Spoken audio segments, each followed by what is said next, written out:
Welcome to FinFactor. I'm your host, Blaine Bertsch, co-founder and CEO at Dry Run Cashflow Forecasting Software, where we help the office of the CFO leave spreadsheets behind and model everything from cash flow through to complex scenarios with clarity and control. And joining me today is Dusty Gulleson of eResources, where they revolutionize how your organization uses technology.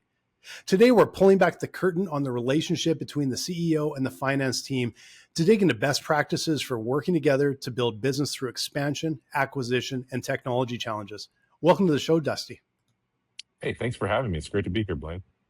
So we're kind of flipping things a little bit. I often talk with both with CFOs, but also with people that are equipping the CFO oftentimes to talk to the CEO. So this is so topical to be able to flip it around and say, let's talk with the CEO and how you work best with your finance team through building a business over the last, couple of decades. Yeah, absolutely. Happy to talk about that. Finance team is probably the most critical part of your organization, especially because they control the lifeblood of your success. If you're not getting good cash flow, if you're not getting good AP, good AR, you can really stumble and it can cause a wrench to be thrown into your production work. And it could really ruin a company if you don't do that. I learned the hard way that, I didn't learn the hard way, but early on, I realized that cash flow is more important than the P&L and the balance sheet. And if you don't start embracing that and having a daily relationship with your cash flow projections, your cash flow management, you're not going to do really well. And the most critical part of that is your finance team to make sure that happens. So I would say the biggest way we achieve that is having great communication on a regular basis between our VP of Finance and the rest of the team that she manages and supports. And we talk about everything.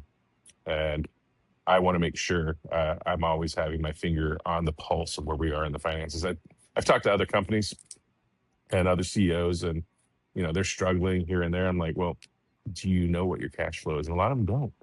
It's surprising to me. And I said, well, how do you sleep at night if you don't know what your cash flow is? And, I have a spreadsheet I developed, been using it for decades now. And, everybody in the company knows about it. They call it the Bible. And I look at that every morning and I close it out every evening after consolidating all the finances from our accounting software and making sure I know what the AR is, what the AP is, what our obligations are, where we are in payroll, et cetera, et cetera. And that has really helped free me up and allows me to sleep really, really well at night. And what's great is I project out. We can't really project out more than 18 months in reality, but I project out 2 years and go, because we do a lot of annual recurring revenue. About 80% of our revenue is annual recurring. And so I can project out knowing what our staffing needs are going to be, what our expenses are going to be, and see that going out. So when I start seeing things drop, I have a magic number in my spreadsheet, but when you start seeing it drop down a certain level, you put on the orange light and you go, all right, now we need to figure out what our contingencies are so that we can handle that. So I will go with the finance person. I'll go to our CEO and go, seeing some warning lights flashing, Q2, Q3 of next year based on projects and based on different things that are coming down the road. And that's really helpful. And having a good finance team that is accurate is so valuable. And thankfully, Angela's a wonder to work with. She's our VP of Finance. And she does a fantastic job of being really diligent on documenting. We don't have to wait a couple of weeks for information. Everything's up to date every day. Maybe a couple of days dragging, but here and there. But and having that trust is important. Having someone that you can trust and depend on is super important. That's a long-winded way of saying all that you were asking. What's a relationship like? Those are the main things: cash flow, trust, and good documentation and communication. Yeah, well, you're speaking our language. Of course, we live in cash flow and we hear this every single day. It's the foundation, like just understanding where the business is headed and making sure that everybody's on the same page and understands, right? And from our side, we know like we're all about just making it faster, easier so that people know what's going on Monday afternoon, not Friday afternoon, with all that work that 100%. goes into it. But and once you have that foundation, like you said, first of all, like you said, it helps you sleep at night. Like I'm in the tech world, tech startup, very high risk world. Well, looking at our forecasts is what actually kind of calms that down. It goes, yeah, we're good. Yep. We're good. We can see Yep. it. And I think a lot of times business owners and CEOs, sometimes they don't seem to want to know, or they're looking at so many other things and they just say, I'm just trusting the finance team.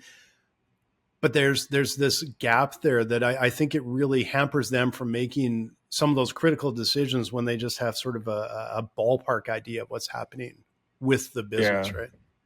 I used to have a friend that told me that P&Ls you can only pray about because they happened in the past. You can't do anything anymore. Yeah. But forecasting and cash flow management, you have ability to predict what levers you need to pull to actually affect change. So they're very predictive tools, which are very helpful when you're trying to decide where you're going. Especially when we have 6 divisions in our company, and so I know which divisions are healthy right now, which are working, and I know which ones need to have some more energy put towards them, and be like, oh, I see some things wobbling over there. So you wouldn't get that from a P&L. You would in retrospect. You'd be like, oh no, what happened? But the Yeah. cash flow projections allows you to go, hey, this is where we need to spend energy, sales, marketing, whatever you need to do. Well, we find that when you add on, the bigger the business we work with is most often it's not just like one large business. It's Yeah. multiple entities or multiple hmm departments or divisions or something. And the bigger they go, the more complex it gets. And it's not like Yep. they can suddenly forget about cash flow, forget about projections. It actually becomes, like you said, more important to figure out how are we doing individually in these different entities? How are we doing overall as a business? And, I've heard so many times, the bigger the business, you just hear people say, it's just another zero. It's the same problems. Same problems, just bigger numbers. You're absolutely right. I was just thinking, you're talking about cash flow and people working and managing your finance team. One of the things I really love about Angela, she does such a great job in using that class feature in our accounting software so that we can start slicing and dicing really well. And someone that knows the software really well is super important, that understands how to utilize the reporting and the tools and the categorization and GL codes. When you find a good finance person, hold on to them with dear life because you don't want to lose them. Yeah. And it's that constant push and pull of software can't fix broken processes and systems, 100%. and people that aren't, dialed in or aren't working right together. And people are going to struggle with technology that isn't built to nurture as fast as they're moving and the processes and systems they have on their side. So it's always a tricky balancing act to get it all working. But boy, does it make a difference to a business when it is. Yeah, I always tell people it's people, processes, and platforms in that order that an organization is made of. Platforms we're pretty agnostic about what they are, as long as the people we have can use them and we have good processes to execute on them. Yeah, absolutely. I wanted to dive in a little bit. We've gone through the foundational. This is the day to day, the week to week. But then I know you mentioned you have 6 different basically entities. You've purchased businesses in the past.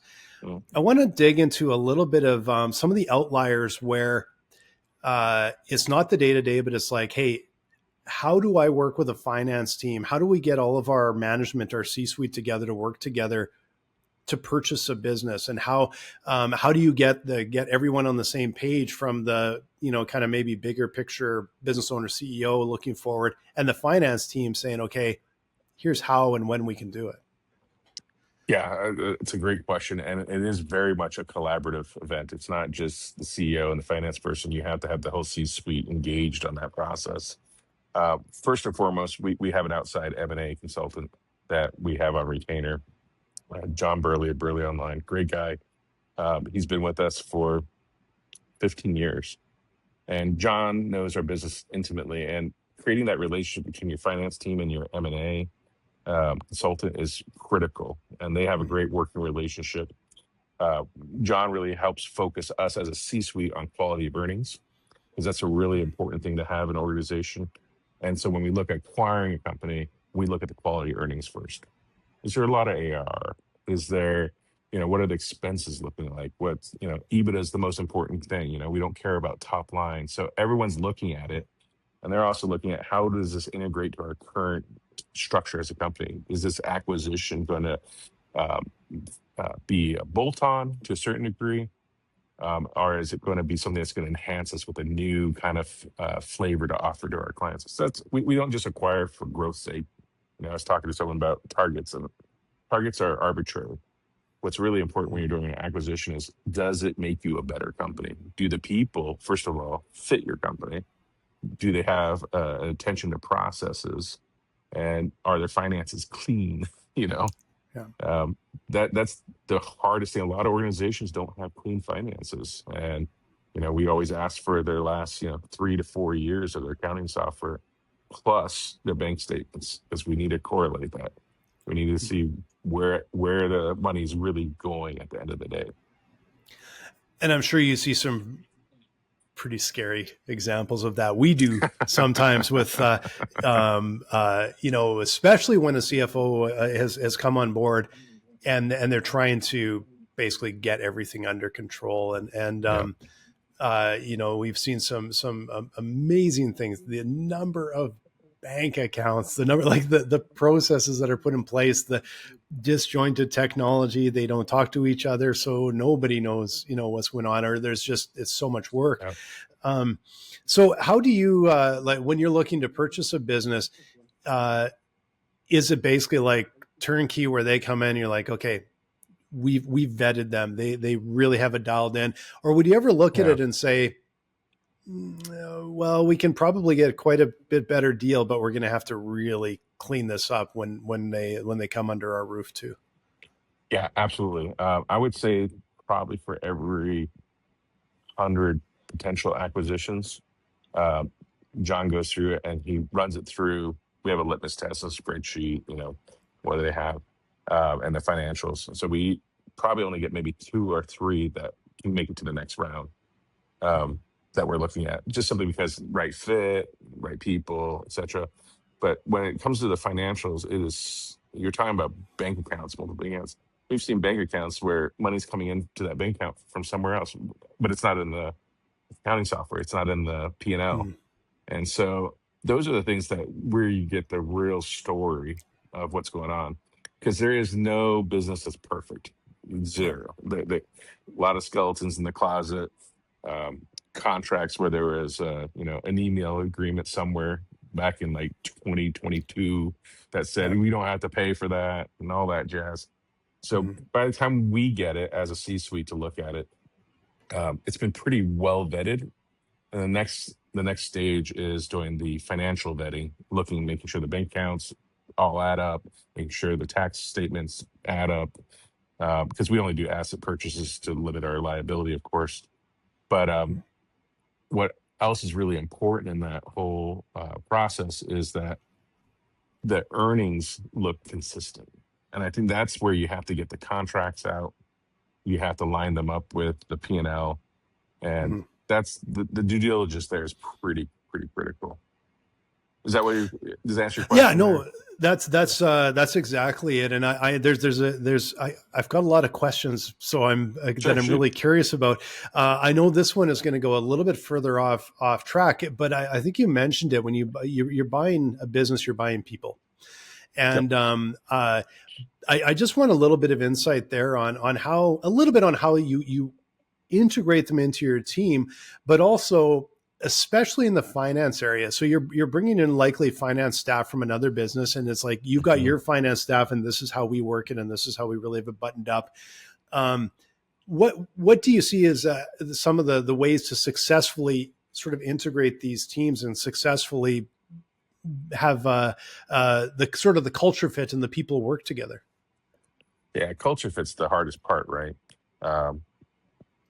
Hopefully by the time we've gotten the last 2 or 3 opportunities, the culture kind of lines up. We make sure the platforms they're very familiar with that are similar to ours. Use this software, we use this ticketing system, this ERP, etc. So generally, those aren't huge leaps. What we're looking for in the finance team is teachability and humility.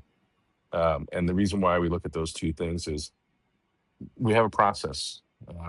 You need to learn it, and you need to be humble enough to know that you know you're not the right, your way's not the right way. And also, we need to be humble enough to be like, hey, we need to teach you. So onboarding those folks is a time thing, and people always think it should be a flip of a switch. Acquisitions are not a flip of a switch in any sense of imagination.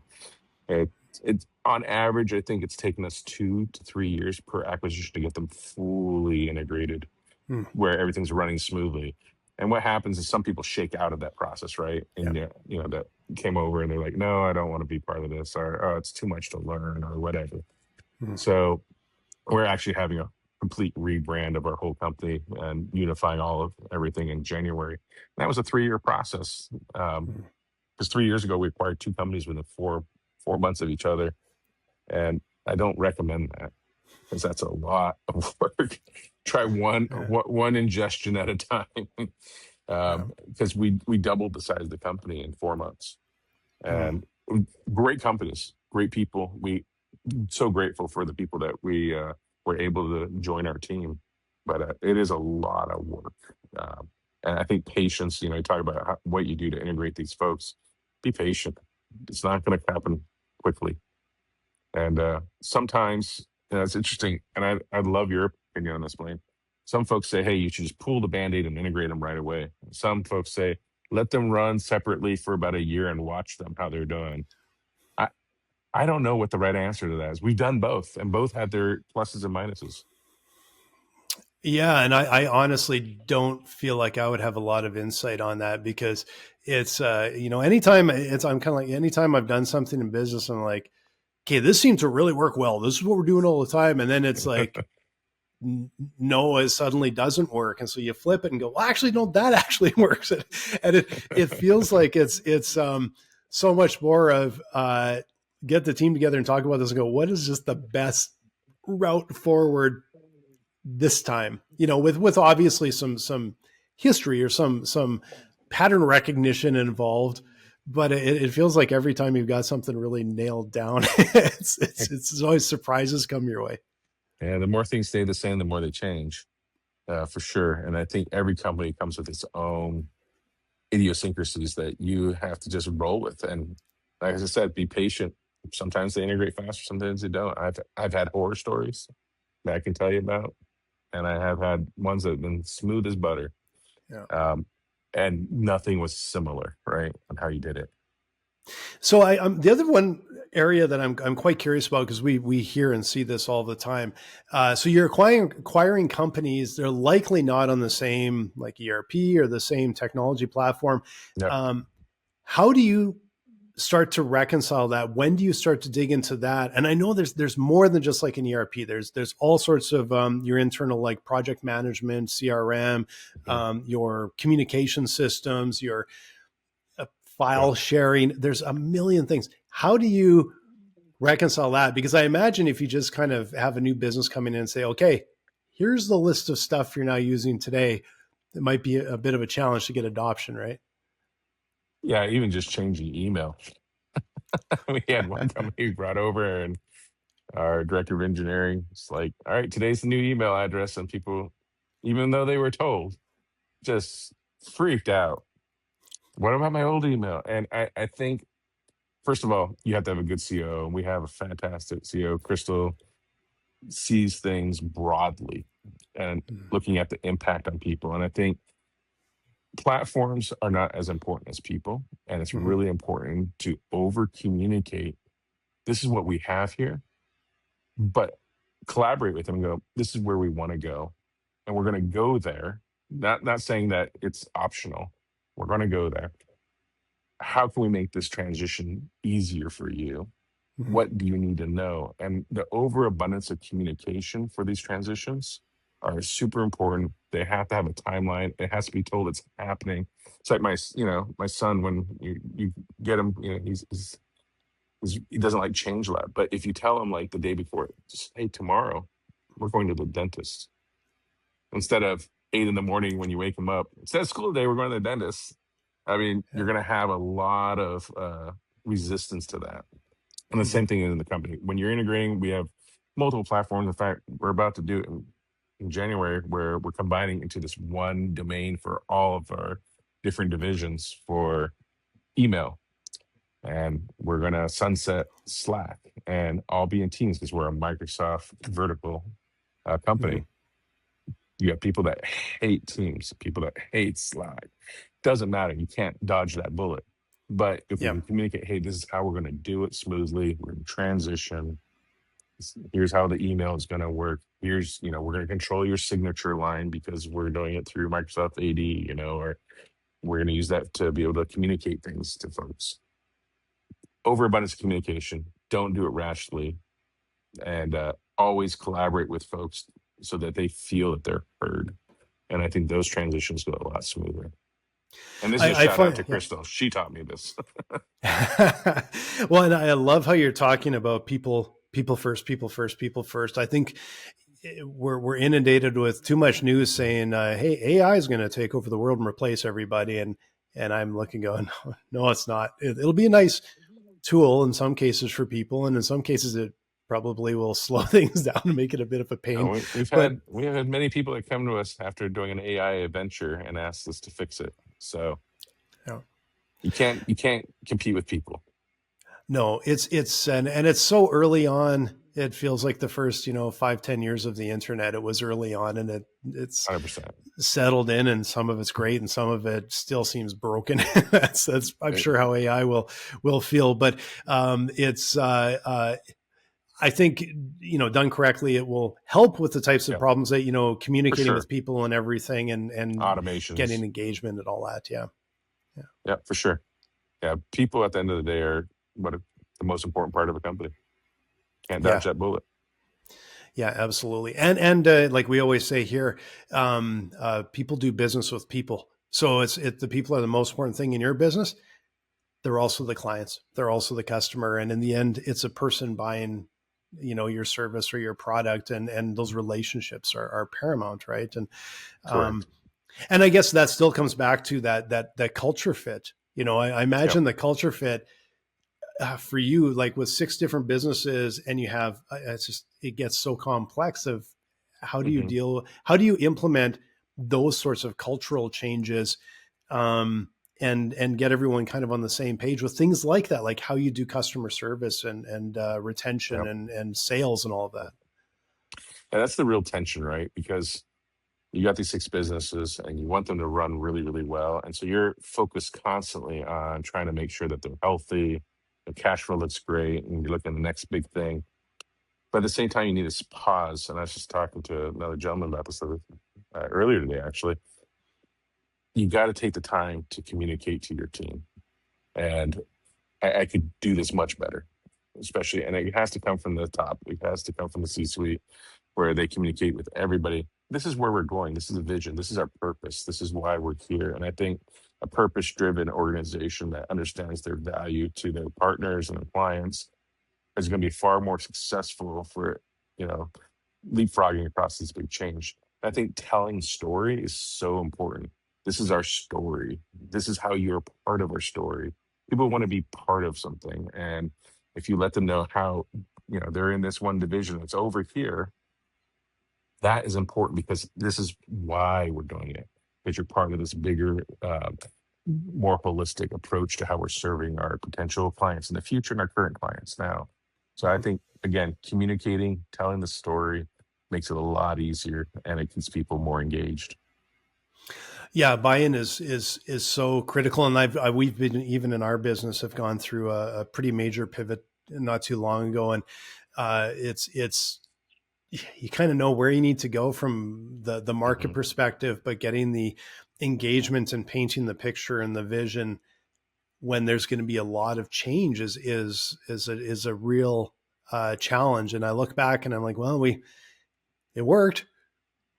I don't know if I did it the best way that I could have, but it sort of worked. And it's hard to, I don't know if you get this, but it's hard to sometimes tell what the reaction is from your team. This, they don't necessarily, or sometimes as communicative as I would like. So, Oh yeah, no one ever talks to the CEO honestly, right? And yeah, that's the truth. yeah, And not because they're being dishonest, right? I don't think it's a malicious thing. It's a different relationship. And yeah. so that's why we try to empower our VPs or C-suite and directors. Be open, communicate. We really want to foster a collaborative environment where people feel heard. It doesn't matter if you're, an intern or you're in the C-suite. Everyone's a valuable part of this body that is our company, and they all Mhm. contribute. So if someone's having a problem somewhere, you've got to address it, because it's not because, hey, they're junior, it doesn't matter. No, it does matter. I tell our team that there's no bad employees, there's no bad team members, there's only bad leaders. Because yeah, you do have a bad employee occasionally, but generally people don't Yeah. plan on doing something terrible, right?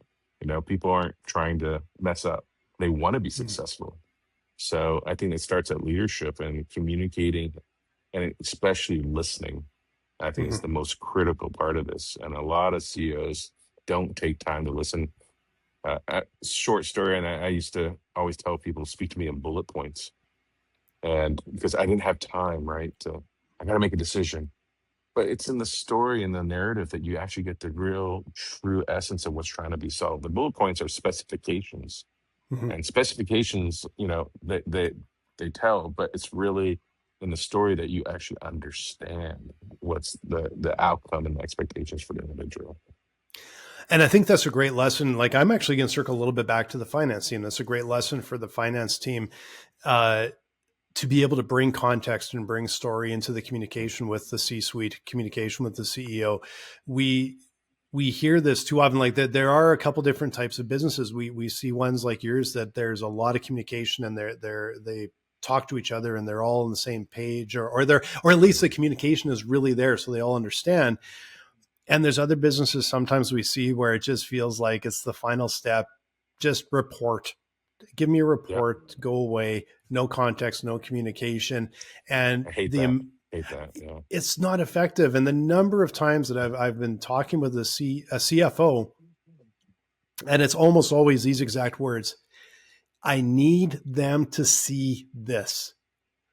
And they're talking about the C-suite and the management team. I need them to see this, and they really can struggle with communicating what they need to communicate. Now, and sometimes it's on their side, sometimes it's on the other, but it's probably just in between. It's not quite jiving, right? Uh, the way to do that, this is my advice, at least.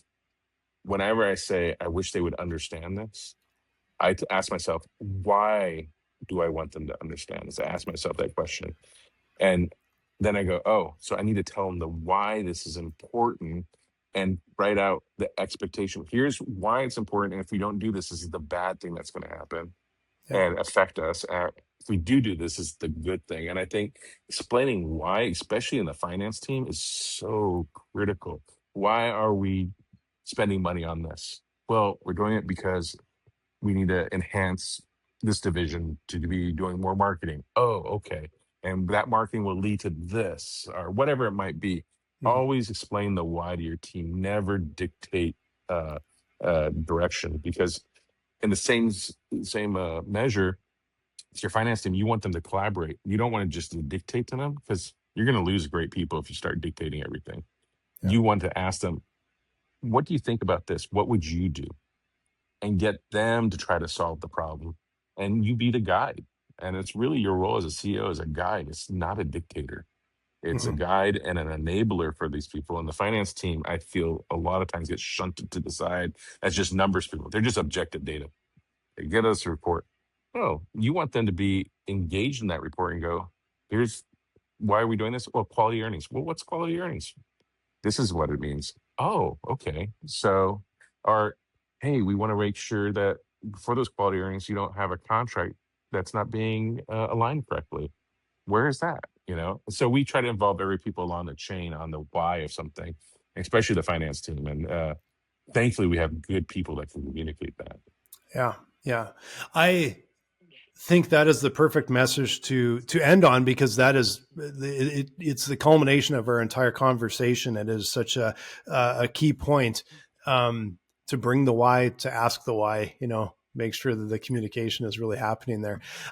So Dusty, tell us a little bit about what you do, who you work with, and who should be in touch with you. Sure. So we're a vertically integrated technology company. What that means is we have a MSSP, our managed service provider, part of our company that does help desk, managing networks, infrastructure. But we also have the digital side where we build software for enterprise clients, integrate third-party enterprise software like Salesforce, etc. We have our own digital marketing and SEO, and basically the tactics of getting your name out. That's another division. We have two SaaS products that serve higher ed, like Stanford University, Rutgers, and corporate philanthropy, like Google. And then we have staff augmentation. We do a lot with fintech through our offshore team with bookkeeping. So we pretty much have an integrated solution to offer to a client. Bookkeeping one's kind of an outlier, but anybody that would look to have someone that has a holistic view of technology, we're a good partner to. We can see the infrastructure side to the digital side to the soft touch. And a lot of our clients really enjoy that we have that breadth and depth of expertise. You can go to eResources.com, which is our corporate site. We are changing our whole name in January. So big, huge rebrand. We talked about getting people aligned on that. So that's coming out. But we are trying to be that partner that you can come to and say, hey, I need everything from strategy to implementation. And our current slogan is strategy delivered. We will do what we say. And that's kept us really in a good spot with our clients. We have a lot of clients that stayed with us for 10, 15, 20 years now. And we hope to continue to do that. Well, thank you so much, Dusty. This was a really great conversation, and close to my heart, because we're talking about, I'm a CEO, but we deal with finance people all the time, and it just bridging that gap is so important. And I'd like to say to those of you out there, if you're on a finance team and you're buried in spreadsheets dealing with your cash flow, please come and talk with us, because we're going to help you bring clarity to that finance team so they understand the why, they understand what you're trying to say and communicate with each other. We're also going to save you a ton of time, make sure you're accurate, on point. Come and visit us at dryrun.com. Thanks again, Dusty. Really appreciate it.